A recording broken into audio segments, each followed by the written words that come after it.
Hello students, how are you? I hope you must be fine. So dear students, today I have come back with the same chapter, that is chapter number 1 of history, and this is the fourth part. Okay, so let's begin with the topic, that is the aristocracy and the new middle class. सो आज की इस video में हम जो discuss करेंगे that is about the aristocracy and the new middle class. अब अगर हम देखें टॉपिक को वेरी क्लियरली अगर अंडरस्टैंड करते हैं तो it is very clear that कि एरिस्टोक्रेसी क्लासेस है और यहाँ पर एक मिडिल क्लासेस है. ओके, सो जो दोनों we will try to understand in different ways. Okay, let us try to understand first that is the aristocracy. Okay, अब एरिस्टोक्रेटिक क्लास क्या थी? वेरी सिंपल है. जो एरिस्टोक्रेटिक जो क्लास थी वह क्लास रिच फैमिली के जो मेंबर्स होते थे they come in this class. Okay, rich in the sense कौन थे?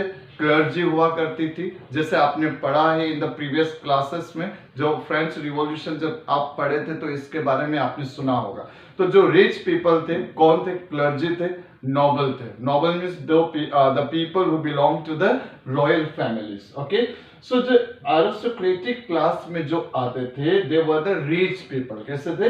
Rich people. ओके, नाउ ये जो थे ये socially and politically A dominant class on the continent. Okay, continent की अगर हम बात करें जैसे सब for example this is a Europe. Okay, माना कि दिस इज अ यूरोप. अब यूरोप में क्या होता था कि ये जो रॉयल फैमिलीज के जो लोग थे या क्लर्जी के जो लोग थे that means the people who are belonging to the rich family, तो ये क्या करते थे सोशली और पॉलिटिकली ये एंटायर यूरोप या एंटायर कॉन्टिनेंट को क्या करते थे? अपना पावर चलाते, मीन्स अपना दबदबा चलाते थे. मीन्स दे वो वेरी पावरफुल ओवर देयर. कौन पावरफुल हो रहे थे यहाँ पर? जो एरिस्टोक्रेटिक थे. कौन थे एरिस्टोक्रेटिक में? जो रॉयल फैमिलीज के जो लोग थे. अगर हम इन्हीं क्लास की बात करें, किसकी बात कर रहे हैं हम लोग? एरिस्टोक्रेटिक क्लास की हम बात कर रहे हैं. तो एरिस्टोक्रेटिक क्लास में जो लोग थे इनकी जो लाइफ स्टाइल थी, रहने का जो तरीका था वाज टोटली डिफरेंट. ओके, कैसे डिफरेंट था? Let's try to understand. सबसे पहले अगर हम अंडरस्टैंड करते हैं तो they were united by a common way of life. उनकी जो लाइफस्टाइल थी, लाइफस्टाइल वाज द सेम, लेकिन क्या हो रहा था? This people were divided in different regions. Okay, so very simple. जैसे मैंने कहा कि जैसे मान लो दिस इज यूरोप. ओके, जैसे मान लो यहाँ पर एक किंग यहाँ हो रहा है तो दूसरा किंग यहाँ हो रहा है, तीसरा यहाँ पर. सो लाइकवाइज जो क्या हो रहा था कि इनकी जो लाइफ स्टाइल कॉमन थी, though they were regional, they had regional division. हालांकि वो रीजन वाइज अलग अलग डिवाइडेड थे, लेकिन उनका जो रहन सहन था, इनका जो जीने का तरीका था was totally same. Okay, so very simple. किन की बात कर रहे हैं हम लोग? एरिस्टोक्रेटिक क्लास की बात कर रहे हैं. Okay, now they also had states. अपने खुद के स्टेट्स हुआ करते थे, बड़े बड़े स्टेट्स होते थे कंट्री साइड्स में. जैसे मान लो जितने भी ये यूरोपियन नेशंस थे तो क्या होता था, जैसे मान लो ये किंग है तो ये अपना अपना खुद पे क्या होता था? एरियाज होता था. ओके, तो they own estate. Okay, even they had town houses हुआ करते थे टाउन में. ओके, देन अगर हम बात करें एरिस्टोक्रेटिक क्लास के लोगों की, that means the royal family के लोगों की, सो दे स्पोक फ्रेंच लैंग्वेज. कौन सी लैंग्वेज बोले जाते थे? फ्रेंच. अगर हम यूरोपियन कॉन्टिनेंट को देखें तो यूरोप का जो फ्रेंच आता है वो totally was in the western part. Okay, Europe का जो हिस्सा है उसके वेस्ट साइड में कौन सा था? फ्रेंच था. ओके, अब क्या हो रहा है? This people always spoke French for purpose of diplomacy. Okay, whenever जब कभी भी इनका कुछ ऑर्गेनाइज किया जाता था, मीन्स फैमिली रॉयल फैमिली से रिलेटेड कोई फंक्शंस भी होता था, और फिर अगर मान लो हाई सोसाइटीज में उनको जो लैंग्वेज यूज करनी होती थी they only use French language. कौन सी लैंग्वेज यूज करते थे?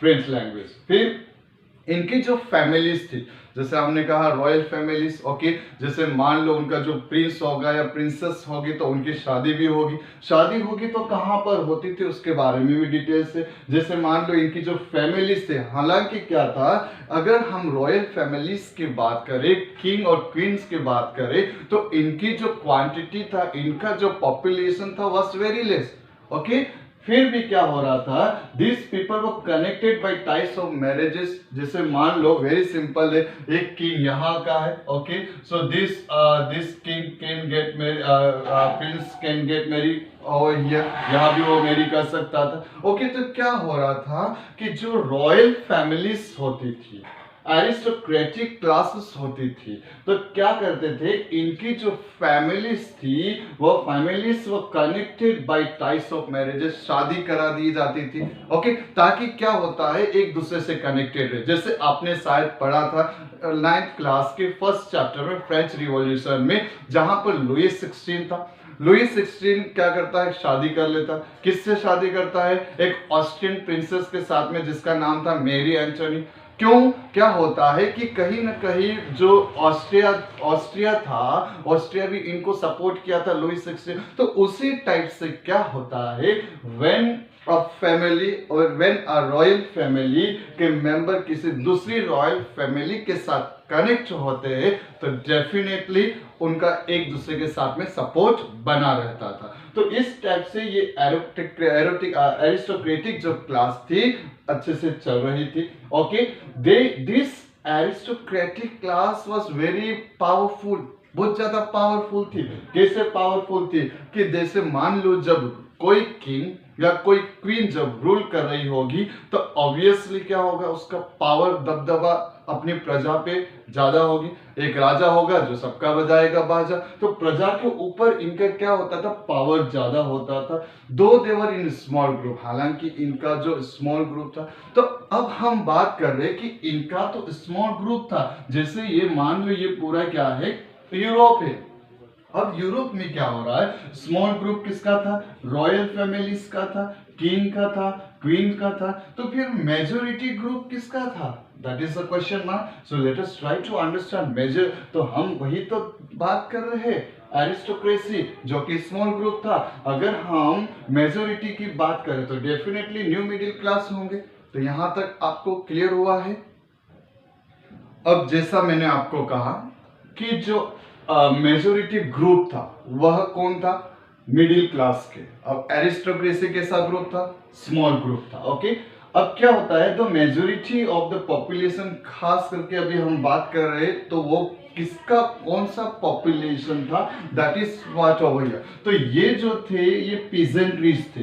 Peasants means those who were working, जो खेती कर रहे थे, देवर पीजेंट्रीज थे ये लोग, ओके। अगर हम यूरोप की बात करें तो जो यूरोप था, यूरोप का अगर हम कोई सा भी मैप देखते हैं तो उसके 4 डायरेक्शन होते हैं। एक नॉर्थ होता है, साउथ होता है, वेस्ट होता है, ईस्ट होता है। अगर हम यूरोप की बात करें तो जो यूरोप है ना, तो यूरोप को अगर मेनली हम दो चीजों से यहाँ डिवाइड करेंगे, एक तो वेस्ट और एक तो सेंट्रल यूरोप और eastern Europe, okay.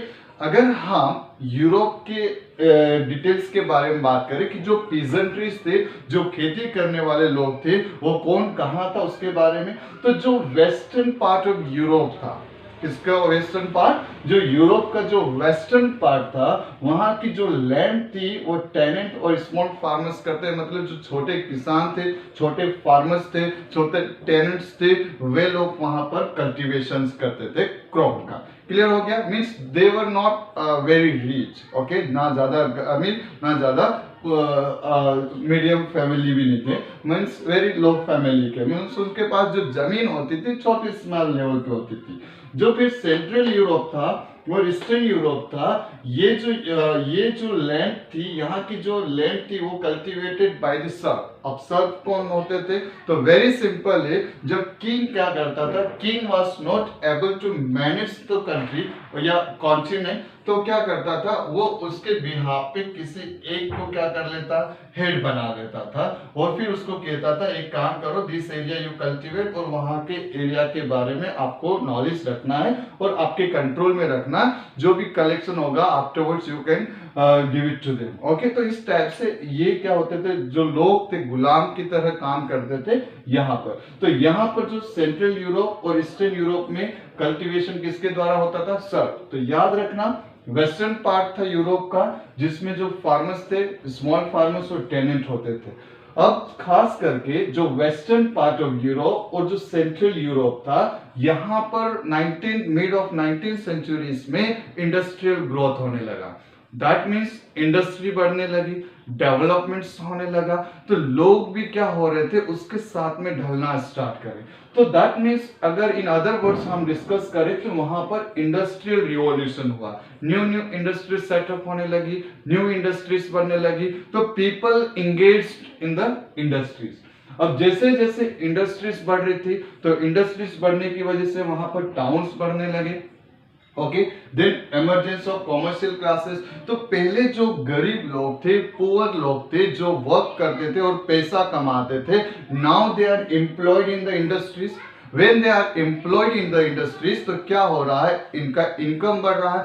When the income increase तो क्या हो रहा है, इनकम इंक्रीज होने के साथ साथ में ये भी अपना जो लेवल था अपग्रेड करते चलेंगे, क्योंकि they were having more income. Okay, तो इस टाइप से growth of town, emergence of commercial classes help the middle class people to develop. और जब वो डेवलप होने लगे, एक्चुअली क्या होता है कि जैसे मान लो हमने पहले पढ़ा कि एरिस्टोक्रेसी का रूल है और मिडिल क्लास के लोग, एरिस्टोक्रेसी के पास में क्या था, मनी था, पावर था, सब कुछ था, तो जिसकी वजह से दे वर मोर इन पावर। ओके, लेकिन जब मिडिल क्लास के पास उस समय इतना पैसा नहीं था, दे डिडंट हैव मनी, तो क्या हो रहा था, they were unable to fight against the aristocracy, इनके अगेंस्ट में आवाज नहीं उठा पा रहे थे। लेकिन जब इंडस्ट्रियल रिवॉल्यूशन होता है तो उनका इनकम बढ़ जाता, जब इनकम बढ़ता है तो क्या होता है, कॉमर्शियल क्लास और मिडिल क्लास के लोग डेवलप होने लगते। ओके, तो इस टाइप से जो एमरजेंस ऑफ वर्किंग क्लास का जो पॉपुलेशन था, कौन था, मिडिल क्लासेस के, जो जिसमें कौन कौन आता था, इंडस्ट्रियलिस्ट आते थे, बिजनेसमैन आते थे, प्रोफेशनल्स लोग आते थे। इन लोगों ने क्या किया, दे स्टार्टेड रेजिंग वॉइस, किसके अगेंस्ट में, एरिस्टोक्रेसी के। किसके अगेंस्ट में आवाज उठाना स्टार्ट कर दी इन लोगों ने, एरिस्टोक्रेसी के अगेंस्ट में आवाज उठाना स्टार्ट कर दिया। यहां तक क्लियर हो गया होगा आपको। ओके, अब क्या होता है कि जब इन्होंने they started raising the voice against aristocracy, तो उनके माइंड में एक आइडिया ऑफ नेशनलिज्म आया। ओके, याद रखना हम पढ़ रहे हैं chapter number 1 of your history, that is the rise of nationalism in Europe. तो किस टाइप से वहां पर आइडिया ऑफ नेशनलिज्म डेवलप होता है in the mind set of the industrialist, businessman, professional, जो कि कौन थे, न्यू मिडिल क्लास के लोग थे। जो कौन थे, न्यू मिडिल क्लास के लोग, कॉमर्शियल क्लासेस के लोग थे। याद रखना, idea of nationalism started developing in the mindset of the businessman, professional people and industrialist when the industrial revolution started in the European continent. Okay, तो यूरोपियन कॉन्टिनेंट में जब इंडस्ट्रियल रिवॉल्यूशन स्टार्ट हुआ था तब यहां पर ये चीजें हुई थी। क्लियर हो गया। अब क्या होता है, आइडिया ऑफ नेशनलिज्म स्पेशली किनके पास था, educated, liberal and the middle class के। इस टाइप से यहाँ पर जो अबोलिशन ऑफ एरिस्टोक्रेटिक था, प्रिविलेजेस गेन बाय, जो पहले से इनकी जो एरिस्टोक्रेसी थी, ओके, पहले से इनकी जो प्रिविलेजेस क्लास के जो लोग थे, उनके राइट्स धीरे धीरे धीरे क्या होते, खत्म होने लगते। तो इस टाइप से जो मिडिल क्लास के लोग थे, उन्होंने एरिस्टोक्रेटिक के जो पावर्स थे पूरी तरह से उन्होंने उसके पावर्स को क्या कर दिया, खत्म कर दिया। सो डियर स्टूडेंट्स, अगर आपको समझ में आ गया होगा कि किस टाइप से aristocracy and the new middle classes वहां पर थी और किस टाइप से उनके माइंड सेटअप हुआ था नेशनलिज्म्स का। If you really liked my video, then kindly like and subscribe and share it with your friends. तब तक के लिए हंसते रहो, मुस्कुराते रहो, बने रहो जितवाया सर की क्लास के साथ में। Thank you, have a nice time ahead. मेरे रंगोली देखो। हाँ, वो देख लूंगा।